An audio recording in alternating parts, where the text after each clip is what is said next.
자, 우리가 지금까지 아이들의 배움을 이해하는 데 있어서 교육학에서는 실증적이고 과학적인 연구를 통해서 아이가 인지적으로 무언가를 학습해가는 과정, 이런 것들을 들여다보고 이해하려고 노력을 기울여 왔다면, 또 한편에서는 근현대로 들어오면서 인간의 이제 본질적인 차원에서의 무언가를 이해하고 배운다는 것을 어떤 생성의 관점에서 바라보는 그런 철학자들이 점차적으로 교육학에도 더 많은 영향을 끼치고 있습니다.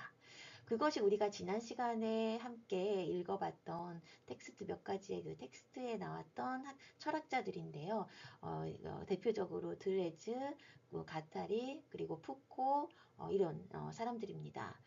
그래서 우선 우리가 이 들레즈의 사유의 생성 이런 관점에서 우리가 아이들의 배움의 과정을 이제 들여다볼 수 있겠는데요. 먼저 기본적으로 들레즈는요, 인간이라는 존재는 이 주변의 환경, 물질과의 근원적인 마주침에서 촉발되는 사유라고 보고 있습니다. 세상 속에 무엇이든지 근원적인 마주침, 그래서 이를 우리로 하여금 사유할 수 있게 된다. 사유를 촉발시키는 근원적인 마주침을 통해서 인간은 유목적 사유를 하게 된다. 그래서 이 유목적인 것은 유목적이랑 수목적인 거 대비해서 우리가 같이 그때 이야기했었죠. 어디에 정착되지 않고 안정된 장소가 없는 정말 처음과 끝을 알 수 없는 이 사유라는 것이 어느 방향으로 어느 쪽으로 갈지 알 수 없는 그런 유목적 사유라는 것이죠. 열려 있는 것이죠. 그래서 이 들레즈는 기존의 지식의 전수, 재생산, 이와 같은 학습의 과정, 방법을 모았던 그런 교육의 실제를 이제는 서로 다른 마주함, 그 차이로부터의 생성적 관계성을 만드는 것. 그래서 생성적 운동으로 보았다는 것이죠. 그래서 아이들에게는 그런 이 유목적 사유, 이런 주체, 유목적인 생성의 주체가 됨으로써 생성하는 힘을 갖는 아이들에게 정말 끝없는 그런 주체적 자로서 우리가 아이들을 존중하게 되고 그 아이가 결국 자신들의 어떤 배움의 과정에서 주체가 되는 그런 이야기들을 이제 했었습니다. 자, 그래서 아이들은 적극적으로 자기를 창조하는 존재다. 스스로 주체적 존재가 되어야 된다. 이런 이야기했습니다. 근데 지금까지는 이런 타자에 의해서 길들여지는 그런 과정들이 많았다. 교육 안에서. 그래서 이런 과정에서 길들여짐으로 인해서 아이라는 존재가 객체화되고 타자화되어 왔다. 그래서 오히려 이런 주체성의 형성을 방해했다. 그래서 적극적인 자기 창조를 할 수 있는 기회, 시간, 공간을 주는 것이 필요하다. 이렇게 이야기를 합니다. 그래서 결국에는 아이들의 배움이라는 것은 인간의 배움이라는 것은 여러 주변 환경과의 근원적인 마주침을 통해서 그 안에서 이제 관계성이 형성되고 이 여러 환경과 맺는 관계 안에서 이 나와 타자와의 지속적인 관계 형성, 그 더불어 속함을 통해 자기를 형성해가는 스스로 형성해가는 존재로서 인간을 보았고 그 과정 자체가 이 배움의 과정이다라고 볼 수 있겠습니다. 자, 그래서 배움이라는 것은 결국 그런 근원적인 우리 주변 환경과의 다양한 마주침 안에서 발생되는 그런 내부작용을 통해 아이들은 관계를 형성하고 그리고 내 주변의 어떤 환경뿐만이 아니라 타자와의 활발한 상호작용 안에서 함께 그 관계 안에서 의미를 구성해가는 그런 과정으로 이야기를 하고 있습니다. 다른 사람들과의 관계 안에서 함께 의미를 공동으로 구성해가는 과정이다. 그래서 배움이라는 것은 전수나 재현에 의해서 이루어지는 것이 아니라 이런 근원적인 마주침 안에서의 유목적 사유가 생성이 되고 관계성이 형성이 되는 그런 과정 안에서 이 사회적 구성의 과정이다. 이런 이야기를 합니다. 그래서 배움은 분명히 개인적으로 이루어지는 거긴 하지만 분명히 이런 타자들 간의 어떤 대화를 통해서 설명하고 그 해석하고 그리고 어떨 때는 그 타자가 다른 의견을 제시하기도 하고 그런 차이가 나는 그 의견을 제시했을 때 우리는 그 차이가 나는 부분에 대해서 더 깊이 있게 대화를 나누고 토론하고 협의해 가면서 의미를 구성해 가는 그래서 타자라는 존재는 우리의 지식 구성에 있어서 없어서는 안 되는 존재다.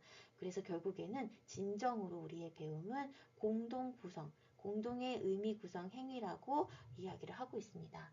아이들이 이렇게 무언가를, 그러니까 놀이하는 과정에서 무언가를 살펴보고 탐색하는 그런 과정을 잘 들여다보면 아이들이 서로 자신의 경험을 공유하고 자신이 여기에 의미를 부여했던 것들을 나누면서 그들이 발견한 것들을 서로 나누면서 계속적으로 대화해 가면서 이 대화의 과정을 통해서 그 의미를 공동 구성해 가는 그런 것들을 볼 수 있습니다. 네, 그 예를 이따가 사진을 보면서 같이 좀 더 이야기해 보도록 하지요. 자, 그래서 이 교육에서의 레지오 에밀리아 제가 한번 소개를 했었죠. 거기에서 배움을 바라보는 배움 철학은요. 이와 같은 관계성, 상호 연결성, 상호 의존성. 즉 우리는 관계를 떠나서는 배울 수 없고 서로 상호 연결되어 있고 상호 의존적이다. 이런 상호 연결성, 서로 의존해 가면서 서로 대화를 나눠 가면서 다양한 사물과 관계를 맺고 또 주변의 사람과 관계를 맺어 가면서 공동의 의미를 구성해 간다. 그래서 배움이라는 것은 어떤 예측 가능한 단계를 통해서 이루어지는 것이 아니라 선형적인 경로를 따르는 것이 아니라 오히려 새로운 연결이 끊임없이 지속적으로 이루어지고 타자들과 함께 대화를 나누면서 검증되고 어쩔 때는 반증되면서 그런 것들이 예측할 수 없는 방향으로 끊임없이 이루어지며 탈주선을 타고 그런 탈주선과 탈주선이 계속 이루어지면서 유목적인 생성의 과정이다. 그래서 시작도 끝도 없고 항상 그 사이만이 있을 수 있고 다른 방향과 장소를 향해 열려 있기 때문에 끊임없이 탈주선을 타면서 어떤 선형적 경로가 아니라 정해진 경로를 따라가는 것이 아니라 끊임없이 어디로 갈지 모르는 그런 유목적 사유의 과정에서 이 배움이라는 것이 형성된다는 것이죠. 그래서 배움이고 교육이라는 것은 비예측적이고 놀랍고 그 놀라움이 있기에 결국 그 경이로움까지도 함께 우리가 마주할 수 있는 것이 교육이다. 이런 이야기를 했습니다. 자, 그래서 교육이라는 것은 창발의 어떤 것이다. 그래서 교육은 창발자다. 무언가를 끊임없이 생성해내고 그리고 새롭고 창조적인 사유의 산물이 바로 배움이고 지식이고 학습이라는 것이다. 그리고 지식보다는 사유에 가깝다. 아직 존재하지 않은 그 존재라는 것을 가져오는 것이다. 어떻게? 무언가의 근원적인 마주침과 그 마주침 안에서 상성되는 관계 그리고 타인과의 끊임없는 어떤 사유를 나누는 그런 대화를 통해서 존재하지 않는 존재를 가져오고 창발해가는 것이다.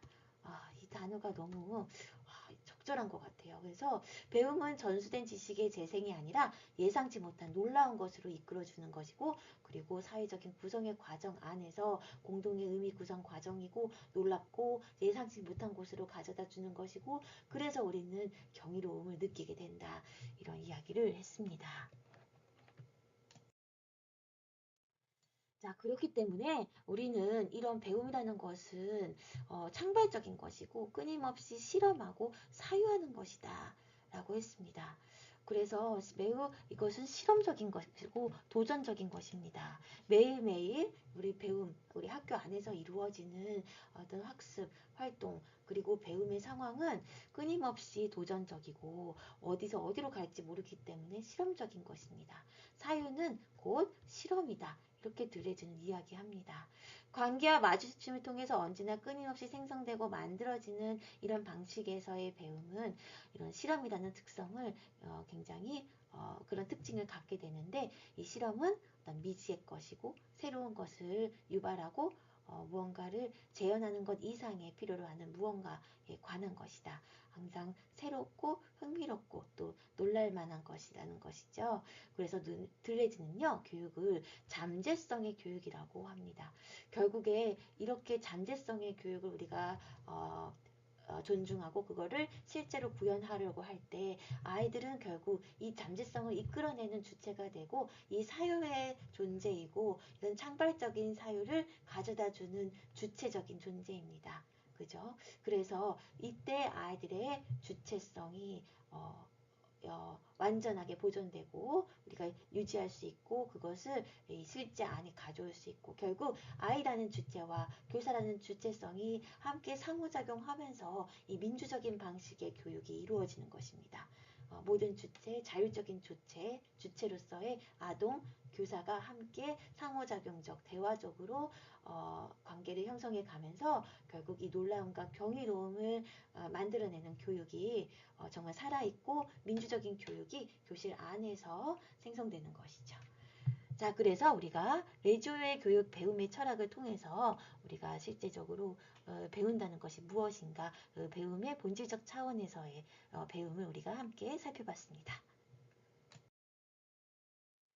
그래서 놀이 속 배움을 이러한 배움의 관점을 토대로 우리가 같이 사진을 토대로 우리가 분석을 해봤죠.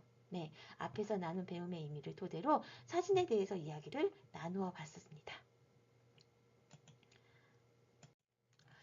자, 여기에서는 아이들이 모래놀이를 다양한 재료를 가지고 와서 놀이를 하고 있는 장면을 볼 수 있는데 결국 이 모래라는 물질을 이 주변의 사물과 함께 근원적인 마주침을 통해서 아이들이 무언가를 발견하고 느끼고 감각적으로 그것을 발견해가는 것, 근원적 마주침을 통해서 사유가 촉발되고 있는 이 장면을 우리가 같이 봤습니다.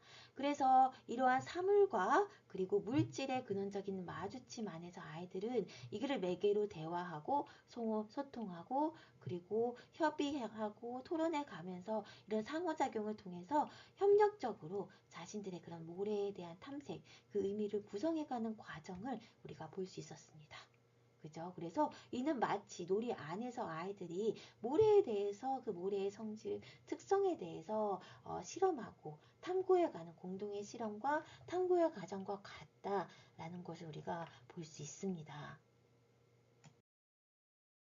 그래서 아이들의 시선에서 사물은 굉장히 많은 잠재력을 가지고 있다. 우리가 모래라는 것은 우리가 그냥 둘 때는 모래 그 자체이지만 모래라는 특성이 가지고 있는 끊임없이 무언가를 생성해낼 수 있는 힘이 있고 또 아이들은 그것을 발견해내고 그것을 활용하고 변형시키는 그런 또 다른 잠재력이 있기 때문에 이 사물이 가지고 있는 잠재력과 아이들이 가지고 있는 이 잠재력이 만나서 정말 무궁무진한 잠재력을 발휘하게 되는 것이죠. 또한 교사는 이런 열린 시각 그리고 아이들의 그런 잠재력, 아이들이 열어가는 그 시선을 가지고 이 열린 시각을 통해서 자료의 잠재력을 열어주고 아이들의 잠재력 또한 열어줄 수 있는 것입니다. 그래서 다양한 가능성을 지닌 사물과 다양한 무궁무진한 잠재력을 지닌 아이들의 시선, 이를 통해서 새로운 도전과 실험이 만나서 정말 아이들은 이 모래놀이 안에서 무궁무진한 이야기를 펼쳐내는 것이죠. 이 아이들이 만들어낸 이것은 아이들에게 또 다양한 이야기거리이고 그 의미를 어떻게 구성하게 되느냐에 따라서 정말 수많은 이야기들이 펼쳐질 수 있습니다. 네. 그리고 이 안에서 아이들은 무언가를 끊임없이 이 물질의 속성들을 발견해내고 그리고 이 발견해낸다는 것은 다양한 실험과 탐구의 과정이라는 것이죠. 자, 그리고 우리가 이제 물질에 대한 탐구를 이야기하고 있는데, 이 물질에 대한 탐구, 재료에 대한 탐구는 또 우리 주변에 너무나 무궁무진한 재료들이 있습니다. 그 내용들을 좀 살펴보면요. 이 점토, 종이, 와이어, 빨대, 생물과 무생물, 이런 자연물, 먹, 찍고 만지고 변화시킬 수 있는 다양한 어떤 변화 가능성을 지니고 잠재력을 지닌 다양한 재료들을 아이들은 근원적으로 마주쳐 가면서 그 근원적인 마주침과 만남을 통해서 다양한 관계를 형성해내고 그 안에서 물질에 대한 탐구 그리고 그 속성을 파악해가는 그런 놀이가 이루어지는 것이죠. 그래서 아이들은 놀이 그 자체가 자료에 대한 탐구이고 그것을 활용해 가면서 끊임없이 놀이 이야기를 만들어 갑니다. 그러면서 먹의 끝은 왜 진해질까? 먹이라는 것은 어떤 특성을 가질까? 이렇게 했을 때 또 그 먹을 활용해서 또 다른 이야기를 또 구성해 가는 것. 네, 그래서 끊임없이 일어나는 현상과 변화들을 의미 있게 발견해가는 탐구의 과정이고 또 이 과정에서 아이들은 끊임없이 아이들끼리의 대화와 소통 또 교사와 아이들 간의 소통을 통해서 끊임없이 이 먹의 의미 있는 발견들을 해나가게 되죠. 그 재료들은 정말 무궁무진합니다. 그리고 그것들이 만나서 아이들은 새로운 것들을 생성해가면서 또 그것에 의미를 부여해가고 상징적인 의미들을 부여해가는 정말 무궁무진한 탐색과 탐구의 이야기가 일어날 수 있는 것이죠. 그리고 네, 우리 주변에는 우리가 상상하지 못하는 또 다른 재료들이 있습니다. 네, 어쩔 때 고장난 무언가를 뜯어보면 정말 많은 볼트와 너트도 아이들에게는 정말 상상의 이야기를 펼쳐갈 수 있는 무궁무진한 상상의 볼트와 너트. 어떤 원리가 있을 것 같고 어떤 움직임이 일어날 것 같은 그런 재료입니다. 기계적이고 어떤 전체 안에 부분으로 들어가 있을 것 같고 차가운 느낌이기도 하고 그런데 그것이 나타나도 어떤 재미있는 소리를 내기도 하고 그 놀이 안에서 무언가를 만들어내기도 하고 금속의 성질, 느낌 그리고 이러한 조합이 만들어내는 다양한 또 아이들의 또 구성물 또 이야기들이 무궁무진하게 펼쳐낼 수 있는 겁니다.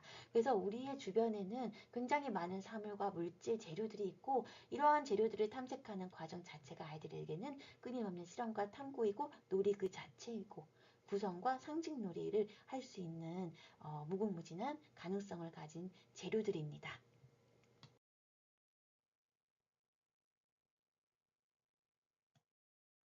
자, 그리고 아까 전에 우리가 모래와 또 다른 여러 가지 큰 돌이라든지 아니면은 이렇게 체에 걸을 수 있는 거라든지 아니면 커다란 어떤 블럭을 가지고 와서 거기에서 걸른다든지 아니면 이 모래를 이렇게 더 빻는다든지 여러 가지 도구, 자료와 자료가 만났을 때 또 그것이 더 많이 펼쳐지는 가능성들이 있었음을 볼 수 있었습니다. 앞에서 보았던 여러 가지 또 자료들, 종이라든지 먹이 또 다른 여러 가지 종이와 먹 그리고 어떤 미술 재료들 아니면 볼트와 너트 이런 다양한 자료와 자료가 만났을 때는 또 다른 가능성을 만들어냅니다.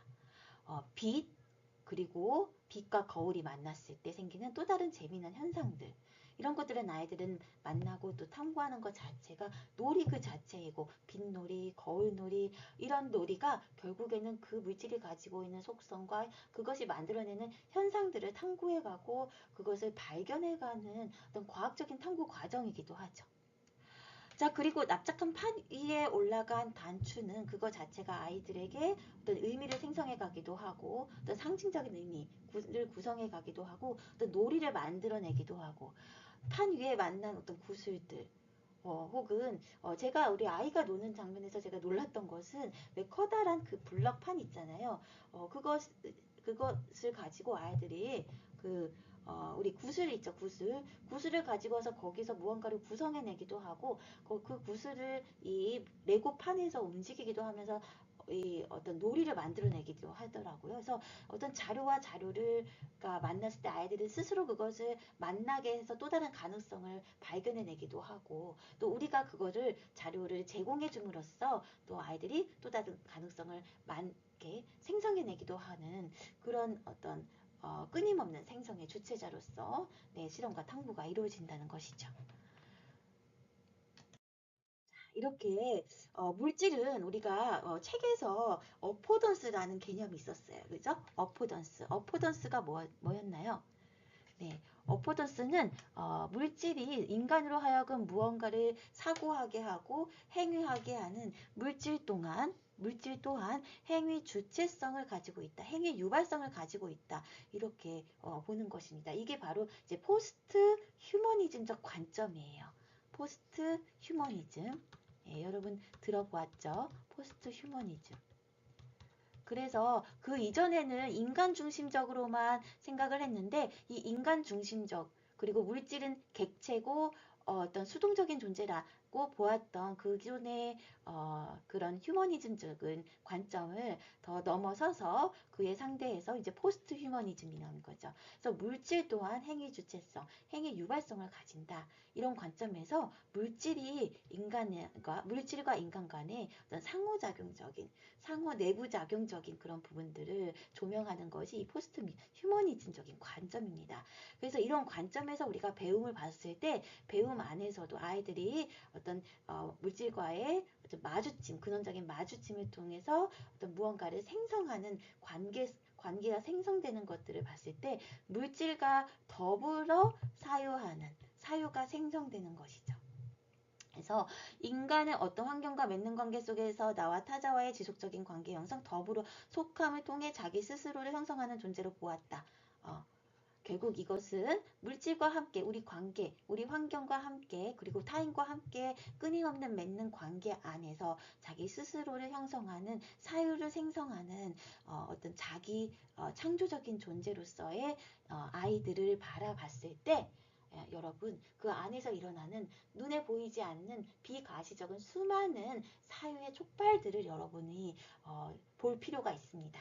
그래서 이번에 여러분이 유치원에 가서 볼 때는 아이들이 그 물질을 어떻게 마주하고 그 물질과 아이 간의 어떤 내부작용 안에서 끊임없이 무언가가 사유가 촉발되고 있는지 그 촉발됨 안에서 어떤 실험과 탐구가 이루어지고 있는지 어떤 것을 발견하고 있고 그 발견에 의해서 아이들은 또 어떤 놀이를 이어가고 있는지를 살펴보면 굉장히 많은 것들이 이루어지고 있고 그 안에서 아이들이 무엇을 발견하고 있고 그렇다면 교사는 그 배움을 어떻게 그 이후의 활동과 연결해 줄 것인가 이런 것들을 여러분들이 이제 발견해낼 수 있겠습니다. 그죠? 자, 그래서 교실 안에는 다양한 물질들이 있고 사물들이 있고 그 안에는 각자의 삶을 가지고 있고 그 삶들은 교실에서 우리가 어떻게 생각하고 행동하는지에 내재적 중요성을 가진다. 즉 우리에게 이런 영향을 미치고 있다는 것이죠. 그래서 여러분이 이후에 교사가 되면은 내 교실 안에 있는 주변 환경에 대해서 여러분이 좀 더 조심스럽게 좀 더 깊이 있게 고민해 볼 필요가 있습니다. 왜냐하면 아이들은 그 환경 안에서 그 환경과 끊임없이 아주 내부적인 어떤 상호작용을 하고 있기 때문입니다. 그것은 환경은 제3의 교사라고 합니다. 그래서 그 제3의 교사인 환경과 끊임없이 상호작용하면서 사유를 촉박해가고 있다는 측면에서 어떤 환경을 어떻게 제시해 줄 것인지에 대한 고민이 여러분에게 또 있어야 되겠습니다. 자, 그래서 역사와 이야기로 이미 채워진 각 물질을 만났고 각 물질은 하나의 사건으로 우리에게 질문을 허락하고 탐구를 불러일으켰다. 즉 여기에서 우리의 환경은 역사와 이야기를 지닌 것이다. 우리 환경 안에는 이것들로 채워진 각 물질, 사물들로 구성되어 있는 것이고 아이들은 이로 인해서 무언가 질문을 허락한다. 즉 이로 인해서 질문이 촉발된다. 사유라는 것이 촉발된다. 그래서 물질의 행위 주체성, 행위 유발성을 우리가 잘 생각해보고 우리의 환경을 돌아보고 여러분이 이번에 유치원에 갔을 때 어떤 환경을 구성했고 교사가 그리고 아이들이 또한 이 환경을 함께 구성하고 있는 또 주체적인 존재입니다. 자, 그래서 환경과 물질이 환경 안에 있는 물질, 교사와 아동이라는 그 안에 인간이라는 주체가 함께 만나서 상호작용하면서 그 안에서 많은 것들이 생성되고 있음을 여러분들이 눈여겨보는 그런 시간이었으면 좋겠습니다. 자, 그래서 우리가 지난 시간에는요, 마지막으로 놀이와 일, 이 연속체의 표를 살펴보면서, 이렇게 우리가 물질과 물질 간의 근원적인 마주침, 그리고 그것을 매개로 해서 주변 사람들하고의 끊임없는 소통과 상호작용, 대화를 통해서 의미를 공동 구성해가는 과정 자체가 배움이라고 보았을 때, 그렇다면 아이들은 이런 사유의 주체자, 자기 창조의 주체자로서 배움을 일으키고 있는데, 그렇게 배움을 일으키고 있는 아이들이 그런 경험이 학교 안에는 얼마만큼이나 제공되고 있는지, 그런 차원에서 놀이와 일을 놀이와 일의 스펙트럼을 보고 학교 안에서는 이런 놀이와 이 활동으로서의 일이 얼마나 몇 퍼센트나 주어지고 있을까 이런 이야기를 했습니다. 어, 자, 그래서 그런데 이제 무엇보다도 사실 우리 책에서는 구성놀이는 놀이가 아니다 이런 부분이 있었죠. 어, 우리 책에서 이제 봤을 때 구성놀이는 놀이가 아니다. 이게 무엇이었죠? 네, 비행기를 만들었던 라이트 형제가 처음에는 비행기를 만드는 어떤 일의 활동을 했다기보다는 아버지가 가져다 주었던 비행기 장난감을 보면서 재밌게 놀이를 하면서 자유롭게 놀이감을 탐색하면서 그 안에서 비행기의 원리를 이렇게 감각적으로 그리고 어떤 어, 그죠? 어떤 근원적인 마주침 안에서 많은 것들을 발견해냈겠죠. 그리고 아마 이 라이트 형제는 서로 이 무언가를 날리고 이게 떨어지면 어떻게 더 멀리 날 것인가 이런 것들을 고민해 가면서 이 비행기의 원리를 탐색하면서 그것이 결국에는 자기들만의 어떤 비행기를 만들어 가는데도 그 발견들이 이 구성놀이로 이제 자연스럽게 연결이 됐을 겁니다. 그렇죠. 그래서 어느 순간에는 자기들만의 비행기를 구성해 가면서 실험과 탐구가 이루어졌다는 것이죠. 그렇게 봤을 때 결국에는 이 구성놀이는 실험과 탐구이고 집중력을 요하기도 하고 어떤 인내심을 요하기도 하면서 결국에는 그것이 놀이와 어떤 진정한 놀이의 순간은 결국 이제 여기에서 보면은 동화의 순간이라고 합니다. 동화는 뭐죠? 동화는 이제 뒤에서도 나오겠지만 동화는 이미 자신들이 알고 있는 경험과 지식을 토대로 지금 현재의 현상에 대해서 이해하는 것입니다. 그러면서 이제 진정한 놀이의 순간은 동화의 순간이라고 합니다. 그래서 자신이 본래 알고 있던 것들을 끊임없이 적용해보는 그냥 그걸 가지고 놀이하는 것이죠. 그래서 이런 진정한 놀이의 순간에서 또 지적 성숙은 뭔가요? 내가 무언가를 구성하기 위해서 기존의 것들을 도전해보고 실험해보고 그 안에서 새로운 것들을 발견하면서 또다시 실험을 하고 이런 지적 성숙이 오는 그런 적응이죠. 적응적인 활동. 이것은 적응적인 활동은 이제 피아제가 이야기한 적응입니다. 적응은 내가 기존에 가지고 있던 그런 지식으로 뭔가 해결이 되지 않을 때 그거를 새로운 방식으로 끌고 와서 적응해 보는 것입니다. 그래서 이런 적응적 활동, 실험과 도전의 적응적 활동을 통해서 무언가를 실험하고 지적인 성숙이 이루어진다고 보았는데 결국 구성놀이는 이런 무언가를 구성해가는 과정에서 시도해보고 내가 가진 가설을 시도해보면서 구성해가는 것이죠. 그래서 진정한 동화의 순간인 놀이의 순간과 그리고 적응적 활동인 직접 성숙이 이루어지는 적응적 활동인 어떤 구성놀이 이것이 오고 가면서 진정한 놀이와 그리고 활동으로서의 어떤 일이 이렇게 구분된다기보다는 그런 순간을 부담 없이 자유롭게 오갈 수 있다. 아이에게는 일이 또 놀이처럼 되기도 하고 진정한 놀이와 일간에 자유롭게 오고 갈 수 있는 것이 이 바로 놀이의 특성이다. 이런 이야기를 했습니다. 자, 그래서 우리가 이것은 놀이다. 이것은 일이다. 이분법적으로 이야기하기보다는 진정한 아이 놀이 안에는 놀이가 활동이 되기도 하고 활동이 놀이로 되기도 하고 그런 차원에서 우리가 놀이 중심 교육 과정을 이야기했을 때 교사가 안내한 지시한 활동이 지도한 활동이 놀이가 되기도 하고 그리고 이 이후에 아이들의 놀이에 또 경험을 더 풍부하게 함으로써 또 놀이에 영향을 주기도 하는 놀이와 활동이 자연스럽게 오고 갈 수 있다는 그런 부분을 이 표를 통해서 또 피아제 이야기를 통해서 우리가 이해할 수 있습니다. 자, 이것으로 지난 시간의 이야기들을 좀 마무리하고요. 다음 우리 동영상 강의에서는 진짜로 이 구성주의자 피아제의 이야기, 비고스키의 이야기, 그리고 미드의 이야기를 통해서 아이들의 배움의 형성, 아이들의 성장에 대해서 좀 이야기를 해보도록 하겠습니다.